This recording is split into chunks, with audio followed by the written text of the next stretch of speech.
Good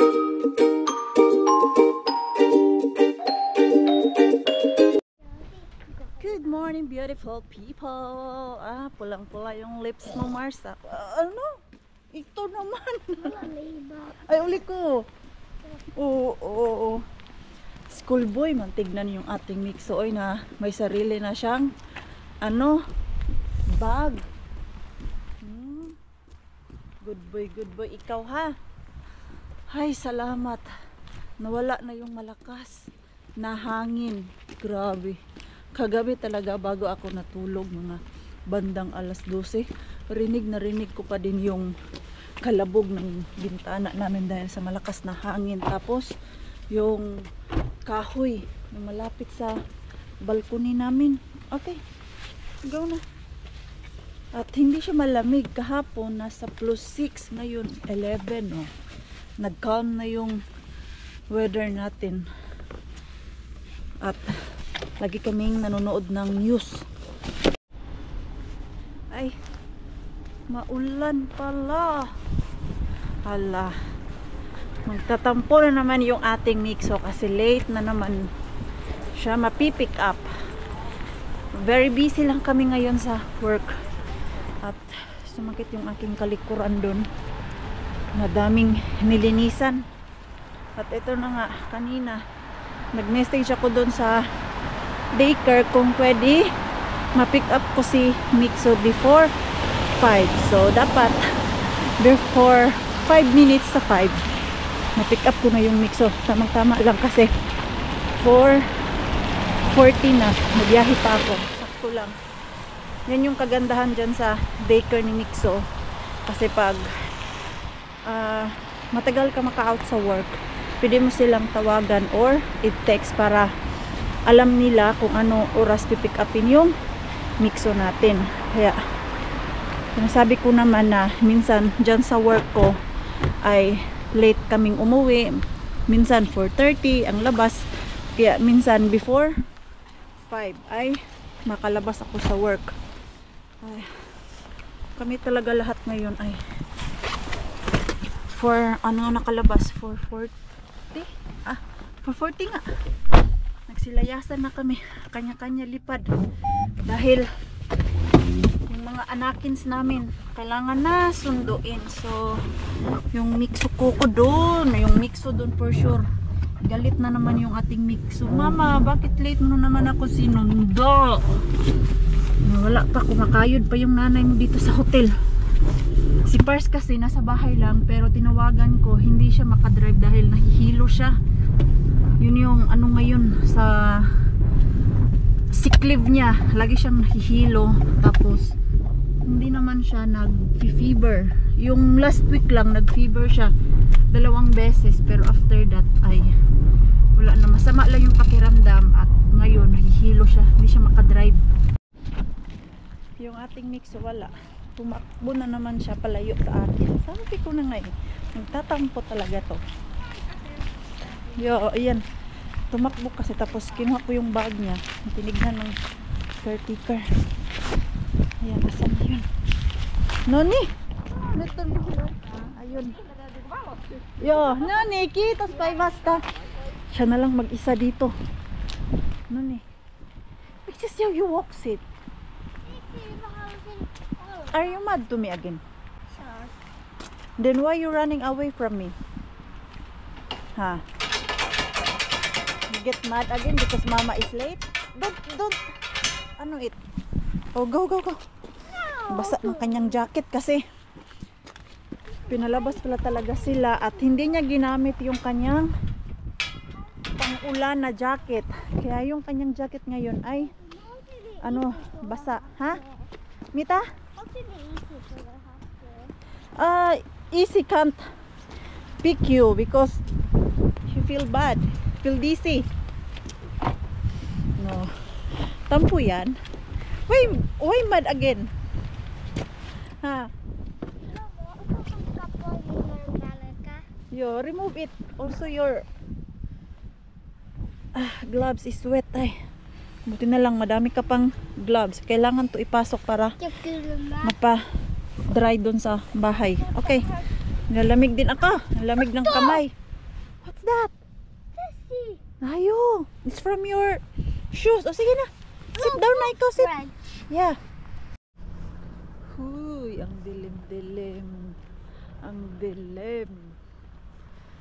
Pagod talaga ako ngayong gabi na to. Mula kanina nung nakauwi kami ni Mitso. Kasi alas 5 na kami nakauwi. Wala. Kumain lang ako at humiga at nakatulog ako dun sa pagod. Nakalimutan ko na may nakuha pala akong mystery grocery bag at buti na lang pinaalala ni Pars sa akin. Nakuha ko kasi siya kanina habang kumakain ako at si Pars ay nasa tabi ko ba, kumakain din siya. Ayun, pinaalala niya sa akin na, hoy, anong oras na yung grocery bag doon kasi malapit na mag-close ang Q-Market. At dagdag pa yung panahon na nakakatamad. O, pagod ka na nga sa work, dagdag pa yung panahon.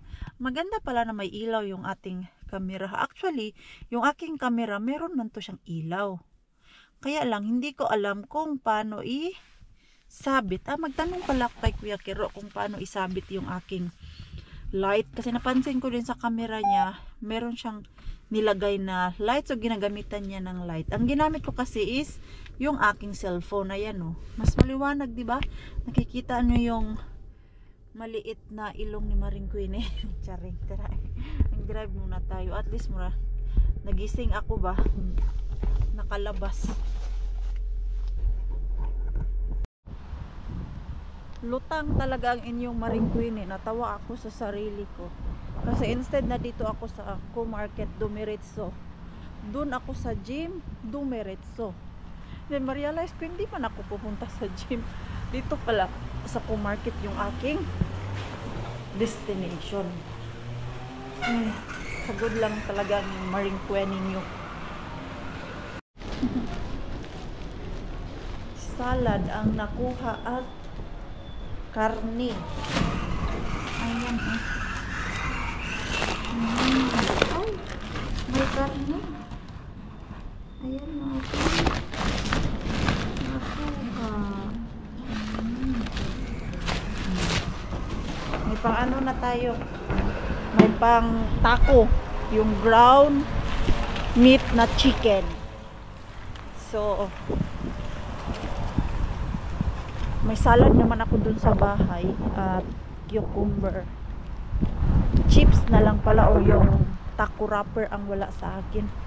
Pero may food pa naman kami sa bahay. Ilagay ko muna to sa freezer. Dati wala naman yung ilaw ni mo, Mars. Mag-ilaw ka nga, Mars. Pero maya na tayo mag-chismis. Uwi muna ako ng bahay. Nagtawanan ako ni Pars. Uy.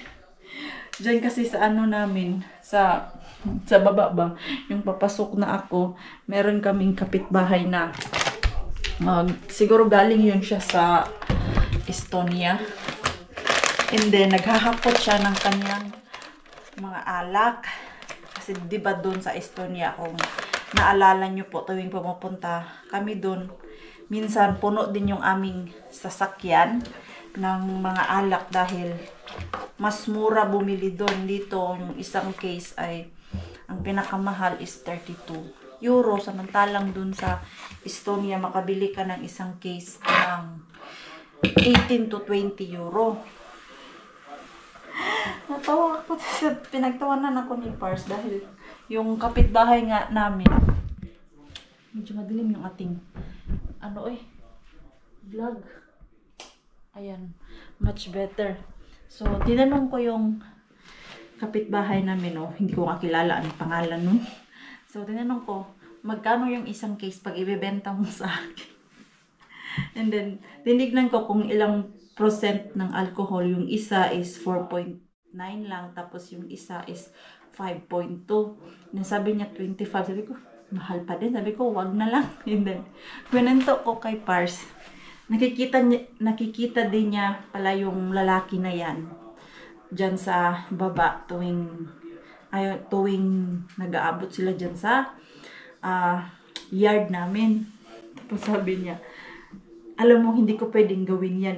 Hindi naman ikaw ang bibili. Ako naman ang bibili. Kasi, naalala nyo po, ang work ni Pars is ganyan.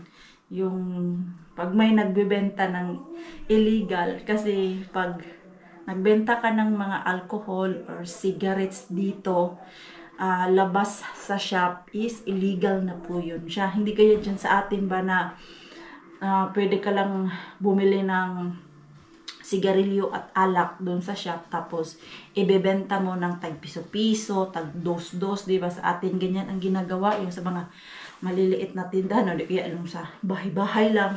Dito sa Finland ay hindi po yan siya allowed na bumili ka doon sa Estonia, tapos pagdating mo dito sa Finland ay ibebenta mo. Kasi kung doon sa shop is tag 32 euro ang pinakamahal ng isang case, at dito sa yung sa gaya nun, sa kapitbahay namin 25 euro lang ang benta niya.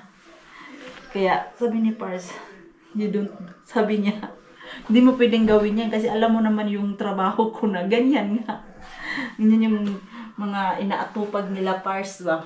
Yung mga nagbibenta dito ng illegal. Kaya kahit gustuhin niya man na bumili, hindi siya pwede. Dahil baka makapiso din siya. Officer na officer ka, tapos bibili ka ng ganyan. Yan. Hindi ko naman tinatago yung trabaho ni Pars kasi mention naman namin, kung naalala nyo, matagal yung unang vlog ko pa. Dami kasi nagtatanong anong trabaho ni Pars natin. Siya talaga mismo nagsabi na ano yung trabaho niya. Kaya lang, hindi ko rin pwede sabihin lahat ng details na kung saan nagpunta, anong klaseng office meron sila, yung mga ganun-ganun ba, anong meron sa katawan nila, ganun-ganun. So, mga ganito lang, pag sinabi kong nanghuhuli, o yan, nanghuhuli sila. Ano man yan, mapatao o mapahayok, basta nanghuhuli sila. So, sabi niya, kasi kahit gustuhin niya daw bumili ng ganyan, dahil nga, mura, hindi talaga siya pwedeng bumili kasi maano siya,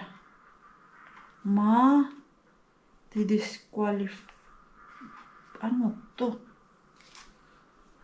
Ito pala yung nakuha natin sa grocery bag natin. Okay pa ba tong chicken na to? Rakas, is this still okay? Why the color is? Because it's chicken. Ah, That chicken color is like that. really? Yeah, it's not red. It's not red meat. Chicken.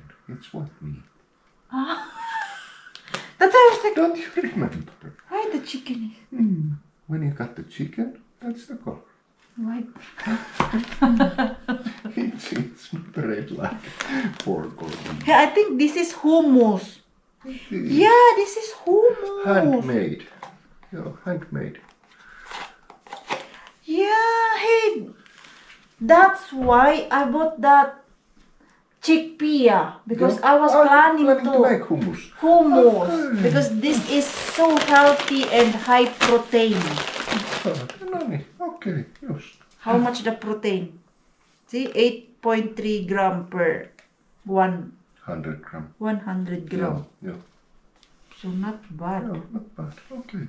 So you cook this or? Now we have so plenty of food, Yeah, so maybe- we need to put it in the freezer. I wonder how long this one will stay. Because Me that's- neither, because I have no idea. Because this is so good. Yeah. Ito kasi, naalala ko, kaya bumili ako kahapon nung beans niya dahil isip ko But ay... there is nothing like milk or like that goes bad, So it will stay? fast. I think it lasts quite long. Okay, so we need to... But this need to put to the... Okay. So, tapos salad. What kind of salad is this? This is salad tiko ito. Mixed salad. Ano lang to siya? 3 euro. Kahapon 3 euro lang din yun. Nabili ko na grocery bag. Kasi maliliit lang naman. Hindi siya yung bonggang-bongga talaga. At by the way pala, kanina may nag-message na naman. Gusto magpabook na maglinis. Hindi pa siya nag-reply ngayon. Medyo busy pa daw siya. Pero tomorrow ay tatawag daw siya para mai-arrange yung schedule ng kanyang pampalinis. Pagpalinis dun sa bahay niya. Grabe yung kalat eh. Kasi nga, nagluto ako kanina ba. May food naman dyan sa ref. Pero may iba akong gustong kainin. So, nangalkal ako dun sa freezer at nagluto. So, dadan! At tinamad si Maring Queenie after kumain kanina. Hindi pa ako nakapaglinis. Nakaidlip ako dahil sa pagod ko kanina talaga sa work. Uy. So, ayun na nga. Antayin natin yung bukas ang magpabook. Kaya napapaisip na po ako, no? Medyo kinakabahan na ako nowadays dahil mula nung na-publish namin yung website namin, may mga nag-i-inquire na, may mga tumatawag na po talaga, nag-text, nagtatanong, nagpapabook para magpalinis. Ang kinatatakutan ko nito is paano pag dumami na ng dumami. Hindi naman ako pwedeng, alam nyo yung bigla-bigla na lang aalis dun sa work ko, dun sa hotel, kasi nanghihinayang talaga ako na pag umalis ako dyan sa hotel, yung aking 4 weeks na ba? 4 weeks? 5 weeks na vacation with bayad, mawawala po yun pag huminto ako dyan sa hotel. Tapos, napapaisip naman ako, paano yung cleaning business namin. Sana hindi siya biglaan na, alam niyo yung one-time book talaga na gusto ng customer, ay kinabukasan gusto ko na magpalinis. Okay lang sana yung paano ba mag-book next week kasi yun, pwede ko siyang i-arrange yung aking schedule dun sa hotel. Magpa-free ako kung kailan nila gusto magpa-linis. Yun talaga, napaisip talaga ako kanina sa work kasi tumawag si Par sa akin na sabi niya, kailan nga yung free mo dahil may nag-message nga, nag-inquire. So, yun nga, yung inaantay namin. Kung kailan ang free mo, yun ang ilalagay natin. So, habang naglilinis ako dun sa hotel, napapaisip po talaga ako, paano ko to siya i-manage. Dahil nanghihinayang talaga ako sa mawawala sa akin dyan sa hotel ba na 5 weeks vacation na with bayad. Kumbaga, magbaback to zero ako. Hindi naman kasi pwede na mag-ano ako dyan sa work. Pero, let's see, kaya natin to i-manage, Mars. Walang imposible. Meron kasi kaming ka-workmate na dati, every weekend lang siya dyan sa hotel nagtatrabaho at yung kanyang work ay sa ibang company. Hindi siya naglilinis. Iba yung ginagawa niya. Parang maintenance sa garden. Doon siya. Tapos, every weekend, dyan siya sa amin. Saturday or Sunday.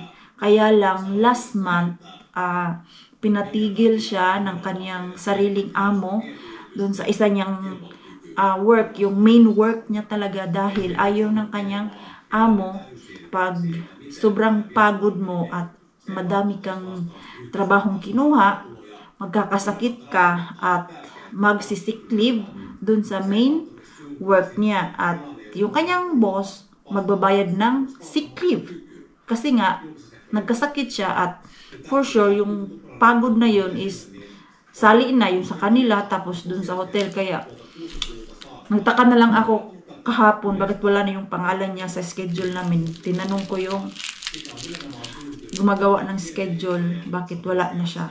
Ayun, pinatigil ng kanyang amo dahil ayaw ng amo na madami siyang work or nagtatrabaho sa ibang company. Dito sa Finland, uso po yung gano'n na kailangan mong magpaalam sa boss mo kung i-allowed ka nila magtrabaho sa ibang company. Like si Pars din, hindi din siya pwede magtrabaho sa ibang company or ibang lugar. Kailangan dyan lang talaga, isa lang talaga yung amo niya. Dahil yan yung kanilang iniiwasan ba na sa kakatrabaho mo, bugbog na yung katawan mo at nagkasakit ka, sino yung magbabayad ng sick leave mo? Yung main boss mo or main company. So, kaya, yun din ang napapaisip ako na ayaw kong bugbugin yung sarili ko sa trabaho na dami kong ginagawa sa hotel, tapos dito sa cleaning, and then napaisip ako, may vlog pa pala ako, paano na to? So, ayaw ko, yung tatlo, nanghihinayang ako na i-give up, pero maybe one day, if pag naging okay na talaga tong cleaning company, titigil naman po talaga ako dyan sa hotel. Magfo-focus ako dito sa cleaning company. Pero sa ngayon, ganun na lang muna ang ginagawa ko, yung advance ako magpa-reserve ng day off dun sa work ko sa hotel para hindi rin ako masyadong pagod, like 4 days ako dun sa hotel, tapos day off ko 3 days, at yung 1 day dyan is itatrabaho ko dito sa aking cleaning company. Pag meron akong customer, iniisa ko siya from morning to hapon ba, hinahati ko if 2 customer para isang pagod lang, good. Mixo! What's that, man? What's your problem there? Ha? Ano ang problema nito? Water. Water, no? His water bottle is there. Water, water. The drama of the boy. Ganyan yan siya pag pinapatulog na.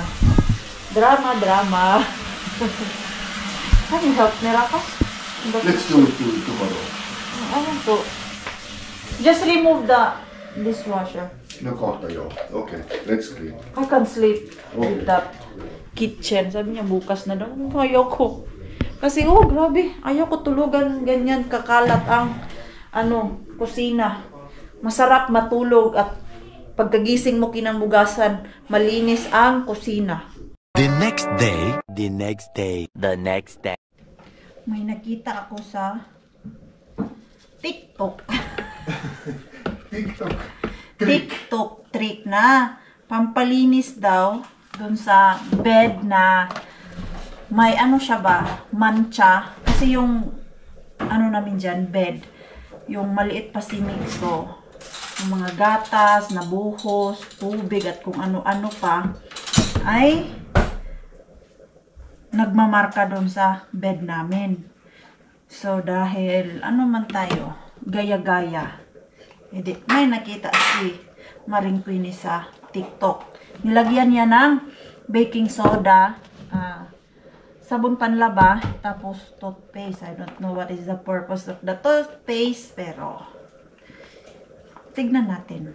Sana enough yung aking toothpaste. Kailangan na bumili. Ay, nako. Hindi ko naman siya mag-squeeze. Uy, arakas kanyo upload it. Okay.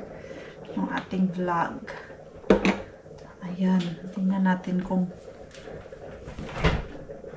okay ba yung trick ng TikTok. Pag ito hindi na na satisfied si Maring Queenie, ay nako, ewan ko na lang talaga. So the char na lang. Kasi dun sa video, as in, ganito lang naman ang ginawa niya. Minix, tapos pinahid doon, at hindi lang siya pinahid kasi gagamitan natin siya ng plancha. Nagsain ako ng rice dahil mayaman tayo sa rice ngayon. Pangit na siya. Gamitan natin ng hugasan ko lang to after this. Ay, aking rice kumukulo na. Hindi man siya na-mix eh. pa man, tibugol pa. Ayan natin ang daming tubig. Ayan, kumukulo. Ayan. Tignan natin tong trick ng TikTok. Ayan. Kasi pag ano to siya, okay. Pwede nyo po gawin din sa inyong mga bahay-bahay. Okay. So, let's go dito sa bed namin. Kasi nalinis ko na to siya dati. Nung nilagyan ko siya ng detergent, ang nilagay ko pa dito ay yung chlorine. Ay nako, biglang napangit man siya. Mas lumala yung dumi niya ba, nagkalat. Ayan o. Yan. So, ito. Ano po talaga to siya? Yung baby pasimixo. Matagal ko na tong problema. Yan. So, itatry natin. Ang gagawin natin ay ito. May plancha. Tapos, towel. Yan. Gaya-gaya pa, Mars. Gaya-gaya pa talaga. Tingnan natin kung mawala. Pag hindi to nawala ay for the char lang talaga yung TikTok na yun. Kaya natin dyan. Yan. Magdadry naman siya kasi mainit naman yung plancha. At ito, basa siya. So, let's try. Uy, kinakabahan ako dito.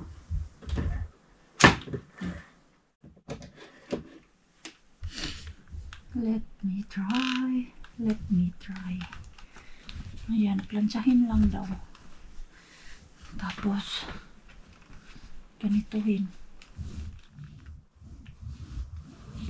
Wala mang nangyayari, besh. Mainit ba? Wala man, parang niluloko lang naman tayo. Wala, kasi matagal na to eh. 4 years na to. Or kailangan lang ng patience siguro. Kaya lang wala ng patience eh. Si Maring Queenie nito. Ayan o. Parang wala man. Diyos ko, nagbasa-basa ka lang talaga, Maring Queenie, sa bed. Hindi tulad tayo makahiga nito after this kasi nagda-dry pa. Kailangan pa siya ipa-dry. Wala man. Yung trick talaga ng TikTok ba? Wala. Nothing happened. Siguro dahil sobrang tagal na nito kaya wala. Pero parang pumuputi man siya. Kailangan lang siguro talaga siya ng patient. Yan o, dyan o. Parang pumuti naman. Ito kasi sa side ang medyo makapal-kapal talaga yung dark niya. Ayan. Kasi dito kami natutulog dati ni Mixo, yung mga gatas, nabubuhos, at hindi pa kami nakabili nung pang-cover dito sa bed ba. Wala na, basa talaga yung gaan natin. Papagalitan patuloy tayo ni Pars nito kasi binasa-basa ko yung bed. Tanggal ba talaga? Ayan, try lang natin. Sumakit na yung likod ko. Yuko. Pero parang wala mang nangyayari. Good.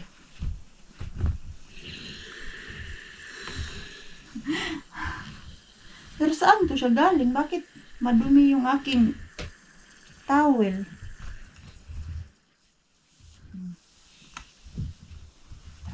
Try. Sige, try pa more. Pero parang naglighten man siya. Naglighten man. Ay, naglighten siya. Kailangan lang talaga ng patient to. Hindi na siya gaya kanina na sobrang dark. Ay, masakit na yung likod ko. Ayan, oh. Kailangan siya ng patient. Tapos, madaming baking soda. Ay, naano nga. Yan, oh. Yan po yung, ayan, dito yung plinansya ko. Tapos, yun yung kabila. Medyo nag-bright naman. Yan, medyo nag-bright naman siya. It's work. Rakas! I think it's work. But I don't have patient. My back is hurt. Ayan, oh. Masakit na yung aking likod. Sumakit na yung aking likod dito. Pero natanggal siya konti. Kailangan lang ng more, tawag nun, yung ginawa kong mix ba. Konti lang kasi yun dahil yung aking baking soda ay konti na lang. So, satisfied naman ako at I think it takes time bago siya matanggal talaga. Hindi yung isang ganyan mo, puti agad yung ginawa mo dyan at matanggal yung kanyang detergent. So, bibili tayo ng more baking soda para pag meron akong mahabang-habang oras ay uulitin ko siya hanggang mawala yung marka niya. Yan o, ang pangit talaga tignan ay. Kumalat siya kasi nung time na yun na binabrushan ko. Brush kasi ang ginawa ko nun yung chlorine tapos yung sabon panlaba, minix ko. At ang nangyari yan, nagkalat after ko siyang mabrushan. Konti lang sana yung tawag niyan yung marka niya dahil sa gatas tapos nadagdagan ng ihi ng bata. So, ayun, nagmix. Di sayang din naman kung hindi ko siya lilinisin that time dahil nangangamoy. So, no choice si Maring Queenie kundi nilagyan ng chlorine at nagmarka. Mas pangit siya tignan. So, ayan, dahil madami pa akong gagawin. I-end ko na po yung ating vlog. Maraming salamat po sa walang sawang pagsuporta sa channel namin at sa mga bago pa lang po dito. Welcome po, and please don't forget to subscribe and click notification bell para po updated ka sa ating next video. Frag enjoy naman po kayo sa ating vlog today. Please like, comment, and share this video. See you po sa next vlog. Good night po sa inyong lahat.